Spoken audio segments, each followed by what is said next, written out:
Hi, everyone. It is so nice to see faces. I'm usually behind a computer editing pieces and scheduling emails, and it is just really gratifying to see all of your faces and hopefully get to know you just a tiny bit today. Because I am mostly an editor, mostly I sit and work with the written word, and I have actually made it through the entire pandemic without teaching a Zoom class. So this is my first time. So please be a little patient with me if I am a little bit awkward with some of the technology, but I'm in very good hands with Julie. She's a real pro here. So let's see. And please go ahead and feel free to ask questions, put comments in the chat, and Julie will help me to let you speak to unmute you and let you speak and share comments as we go. I don't need to hear myself for the whole half hour, that's for sure.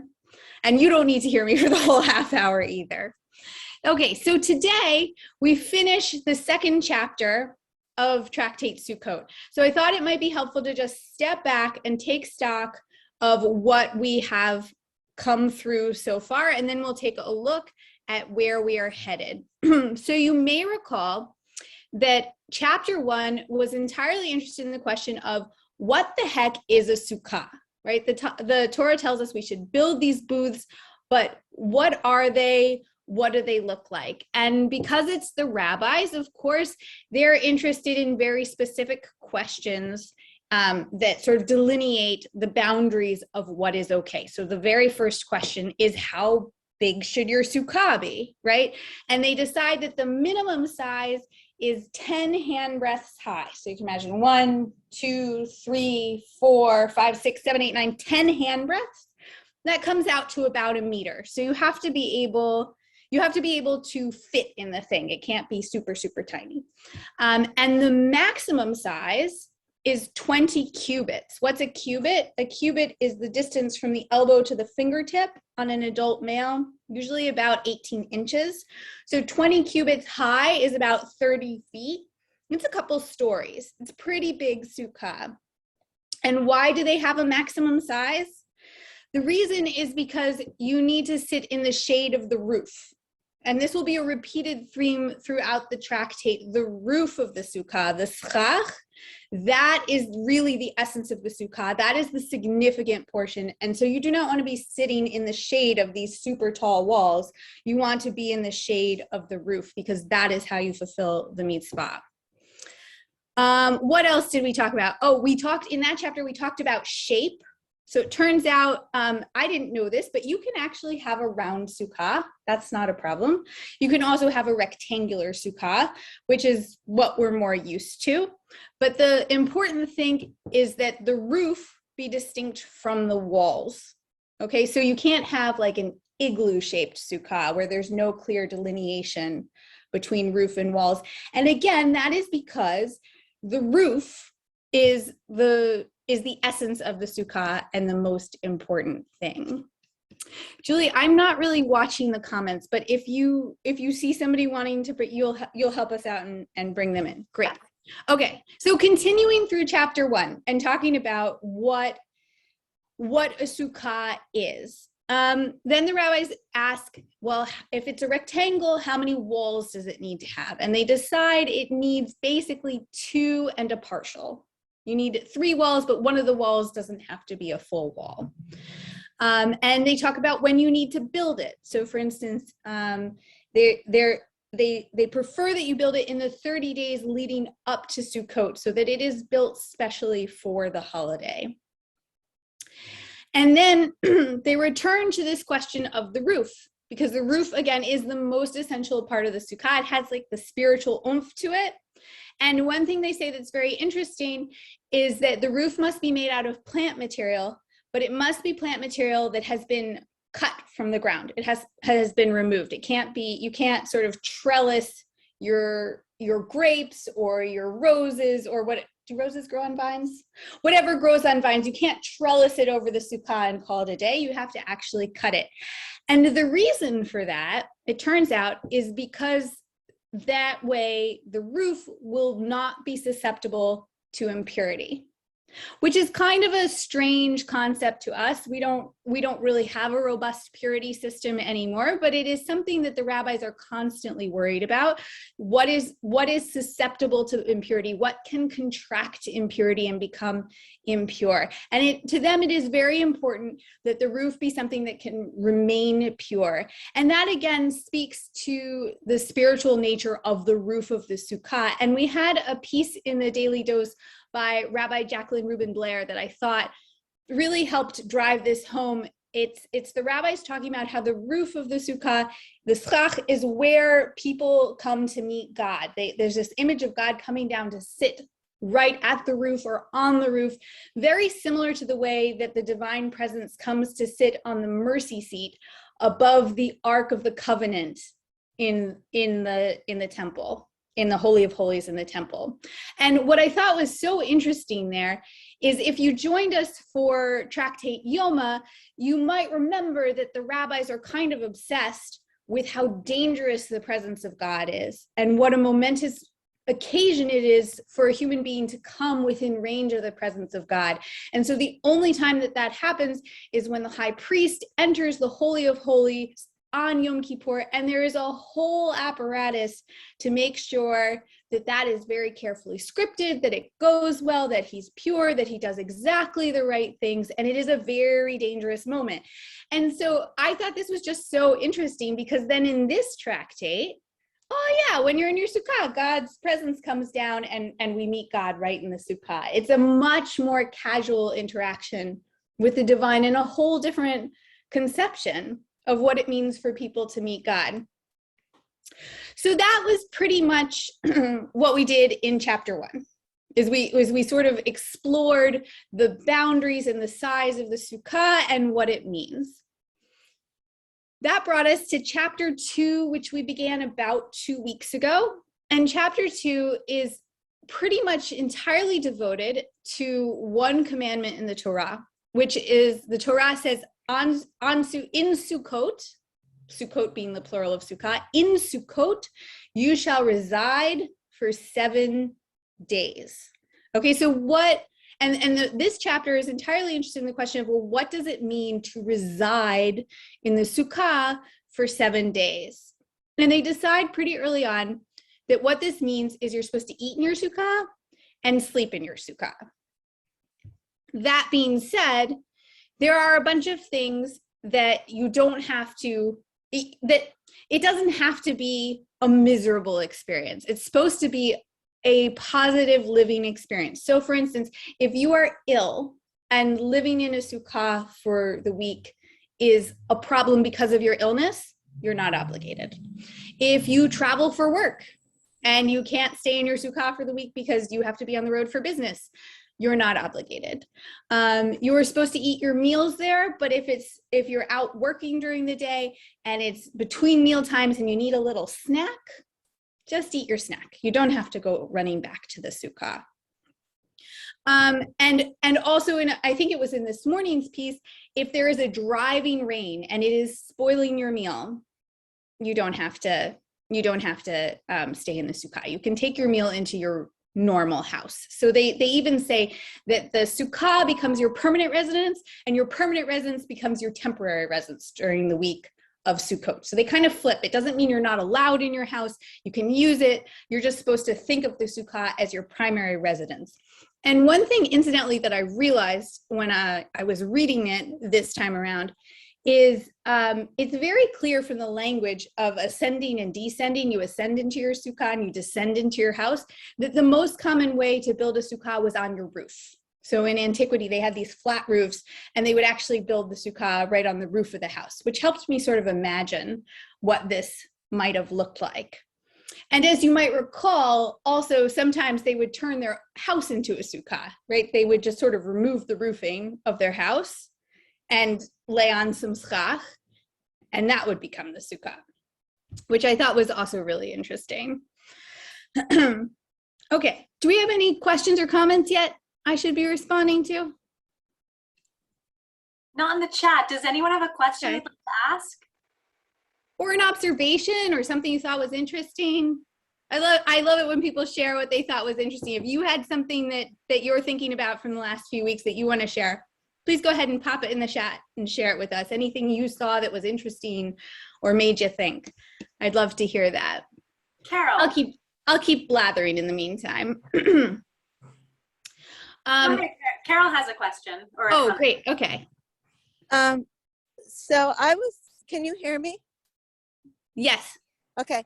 I'm wondering, this is a very general question, but I'm still curious about it, why are the rabbis so concerned about purity and impurity?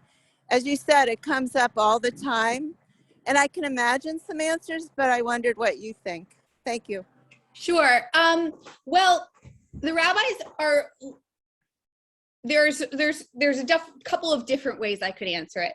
A sort of historical answer is the rabbis are living in an ancient world where issues of purity and impurity are of concerns to many peoples, not just Jews. This is something sort of in the air in antiquity.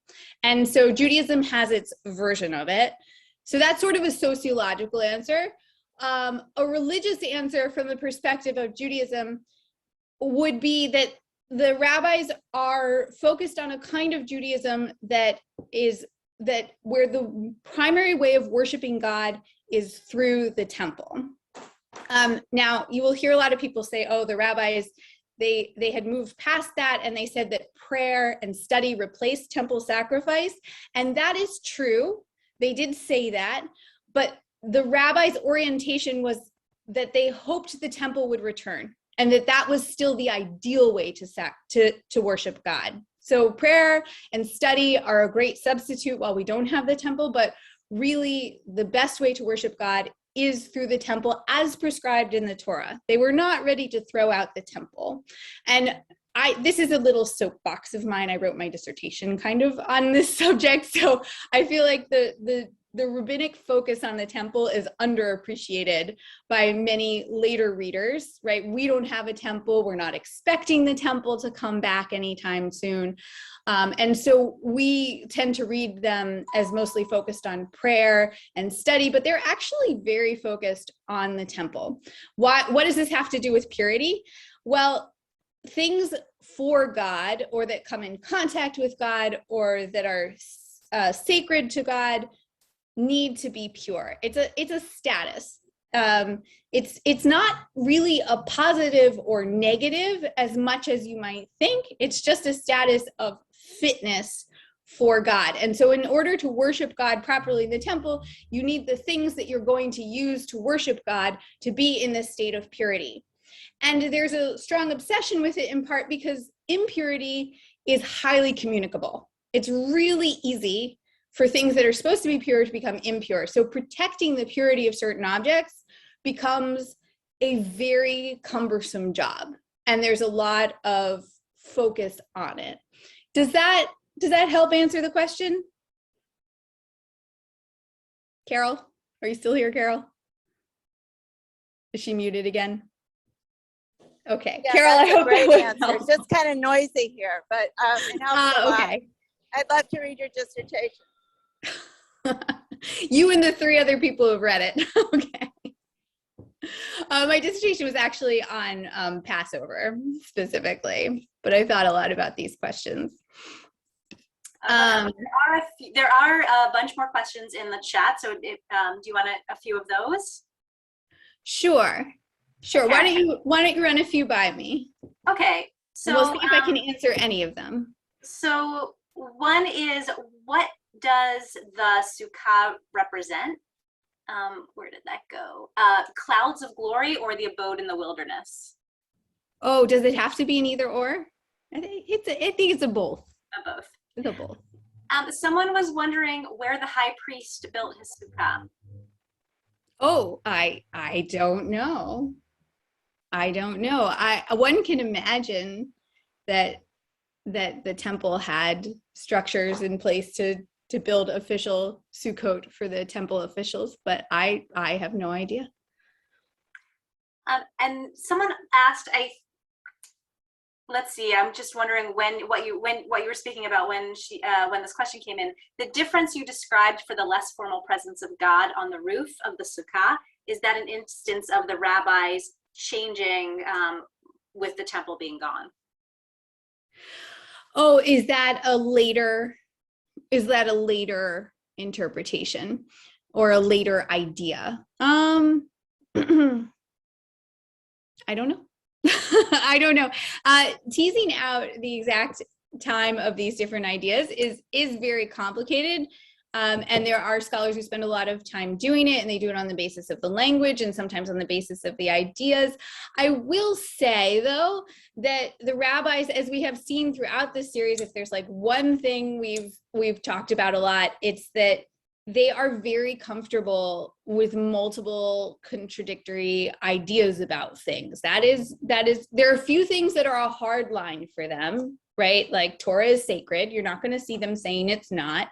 Kashrut matters. You're not going to see them saying it's not. Shabbat is sacred. You're not going to see them saying otherwise. It's not that anything goes, but a lot of things are open to interpretation, and there are multiple and sometimes radical views that are expressed.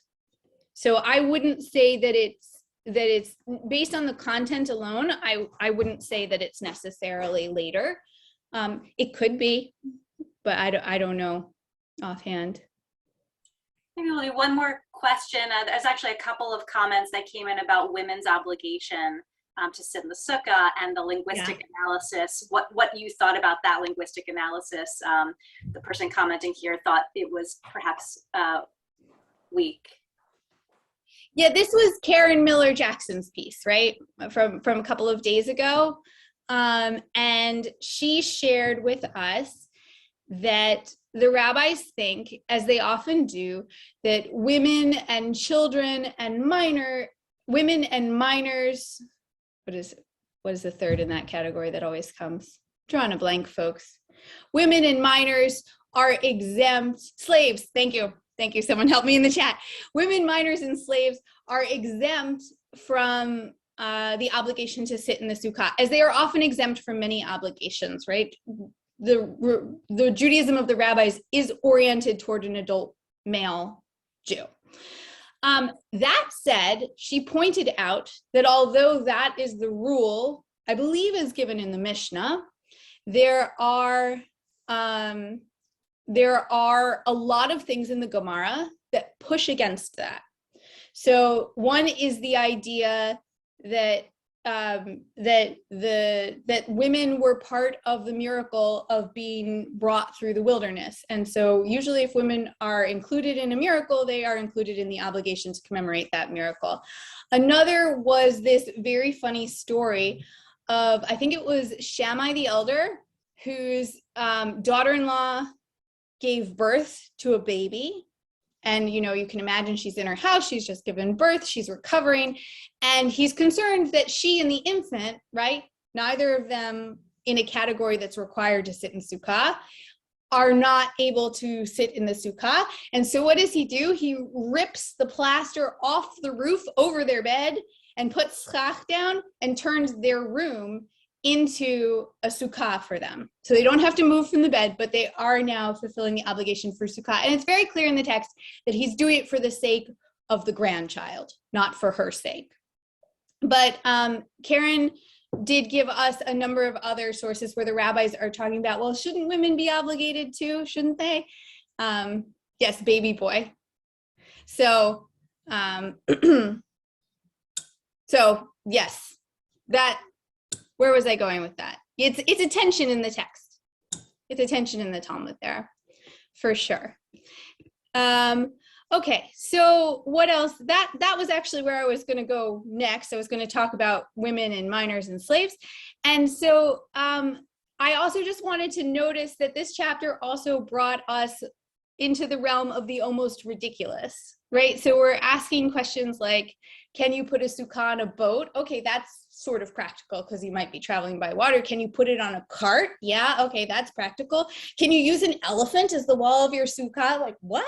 Do they even have elephants in this part of the world? I mean, there's this, the Maccabees seem to be fighting Assyrians on elephant back, but I don't know how many elephants there were hanging around in the Middle East at this time. And then they proceed to ask a whole bunch of questions about the elephant sukkah, right? Is the gap between the elephant's legs, does that invalidate the wall? What if the elephant kneels down and becomes too short, which seems ridiculous since we just learned that a sukkah can be as short as 10 handbreadths high, which is only 1 meter. And I can't really imagine an elephant squeezing down that small, but okay.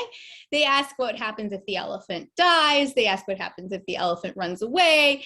And it's one of those moments in a rabbinic text where you get the feeling that we have left the practical completely behind. And now we are just sort of reveling in the possible and the theoretical and just having fun with it. So, and this all pretty much brings us to the conclusion of chapter 2. So I'm gonna pause here for another minute in case there are any more questions, and then I will give you a little preview of chapter 3. I see I'm actually running longer than I should. So let me just see if there's anything else anyone wants to talk about, and then I'm gonna give you a quick preview of chapter 3. Someone asked about Dofen Akuma. Oh, you're gonna have to remind me what that means. That's like maybe a bent wall of the sukkah. I don't have that one at my fingertips. Sorry, guys. Someone else was wondering about Sukkot and Shabbat. I'm not sure which aspect of it. Let's see. Yeah. Gabriel, do you want to ask your question?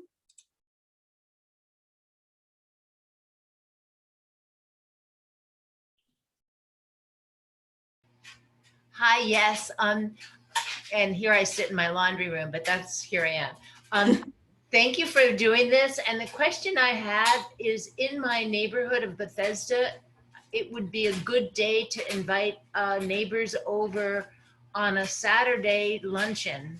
If it's outside, we're trying to be very COVID secure, but I cannot get an answer whether if there are any restrictions because it's also Shabbat.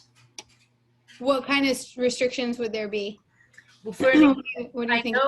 I'm not sure if it was in this tractate or earlier that sometimes it's a double prayer if it's Havdalah, if a festival's also over, like the 8 days has like a dovetail with Shabbat. In other words, would we, for an example, over the blessing for the meal, say a double blessing because it also happens to be Shabbat, even though it's not Havdalah, nor is it Friday night?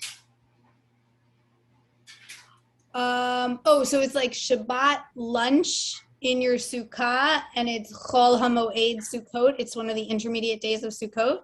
Yeah, well, it's the 25th, which was my sort of second question, because I know it isn't. It's the second to the last day this year. The 25th, if I am doing my calendar right, is actually not an intermediate date, but someone please correct me. Oh, so it's the Chag, it's the final Chag of Sukkot, and it's also Shabbat. Got it. And this is why we have a book in our house. I don't know where it is right now. It's called the Book of the Kiddush book or something, and it will describe exactly what Kiddush you make, because that's probably the thing that's going to change. Exactly what Kiddush you make in each of these circumstances. And I'm not a rabbi, and I'm not good at remembering these kind of things. Fine, my rabbis don't remember either, just saying, but I asked two of them, and we were... My off-the-cuff guess, and please don't take stock, please don't take religious rulings from me. I'm just a nerd who works at My Jewish Learning. But is that you'd probably say the Shabbat Kiddush, and maybe there would be like instead of Mekadesh HaShabbat, the Chag. I don't know. Okay. There might be a slight language change to the Shabbat Kiddush. Does anyone on the Zoom know the answer to this? Maybe someone else can answer this question. By the way, Gabrielle, I grew up in Columbia, Maryland. So oh, wonderful. Right near you. Great. At least all right. Who's your rabbi? Well, actually, I studied DAF with Josh, with a group in San Diego. Oh, okay. With a brilliant rabbi, Josh Dofferman, except though I'm going to be careful because I don't want to say who didn't know the answer either. None of us know everything. That's why we have each other. So, okay. So let me give you a quick. But I go to Washington Hebrew. I go to Washington Hebrew, but I didn't ask them yet. Oh, okay. All right. I know some of the DC rabbis. That's why I asked. I'm just being schmoozy now. Okay, so let's move on then real quickly to talk about chapter 3 and give you a quick preview of what's coming, because we're going to be in chapter 3 for I think about 2 more weeks. So chapter 3 switches the focus from building the Sukkah to the 4 species. This is the lulav and etrog. And and it all hinges on a verse from the Torah, which says that you should take, let me see, let me pull it up. Julie, if you want to pop it in the chat, it's Leviticus 23:40. Actually, I can put this in the chat too. Look at this. I can do this myself. Can I? Here we go. To everyone. Here we go.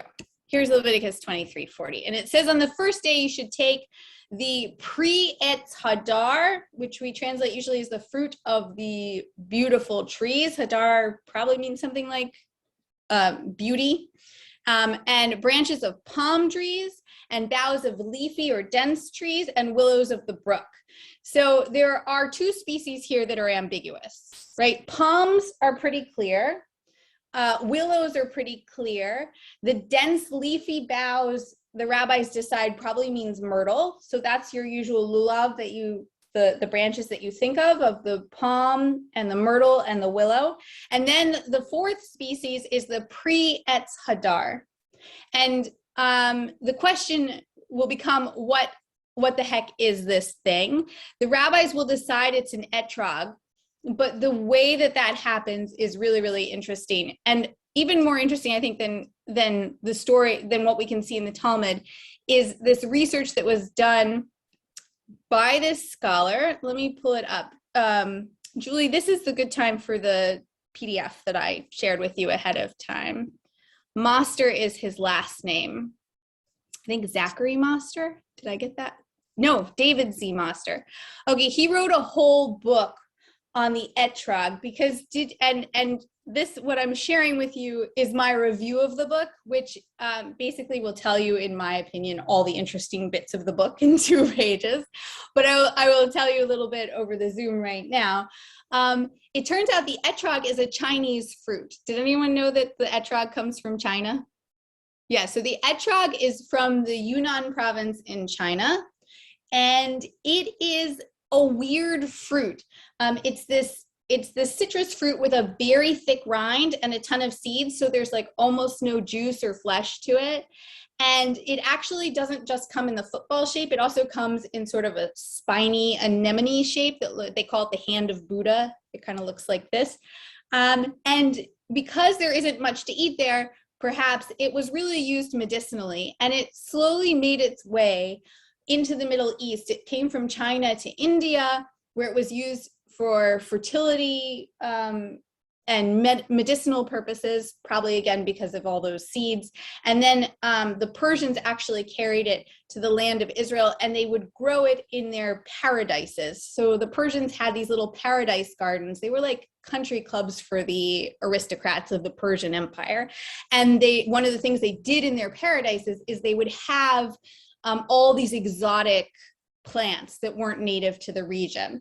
And we think that this is how the etrog actually made it to the Middle East, to the land of Israel. And archaeologists have actually excavated the remains of one of these paradises near the kibbutz Ramot Rachel, right outside of Jerusalem. And they have actually found fossilized pollen of the etrog, which is how we know it was there in antiquity.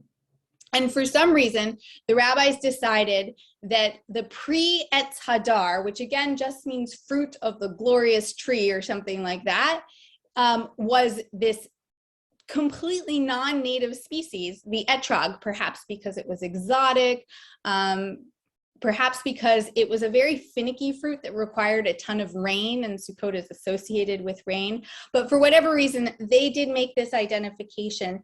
And for that reason, the lulav and the etrog actually became a symbol, one of the few symbols in antiquity that was uniquely Jewish, right? The Samaritans, for instance, who are this group that broke off from the Jews about 500 before the Common Era, they did not think that the pre-Etz Hadar was an etrog, but the Jews did.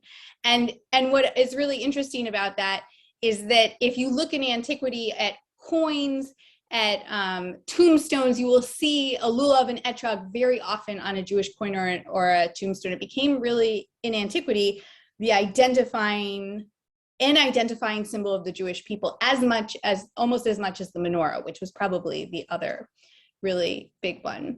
So anyway, as we enter this new chapter, we're gonna have some time to explore what the rabbis think about the lulav and the etrog. It's gonna start with some really interesting stuff about what makes a lulav kosher. So for instance, if it's stolen, if it's taken from a tree used in idolatry, that's a big issue, because there were a lot of trees in antiquity that were worshipped as by other people. So you can't take one of those branches and use it for your Sukkot celebration. So lots of good stuff to come. I think I will leave it there. Julie, you can share that.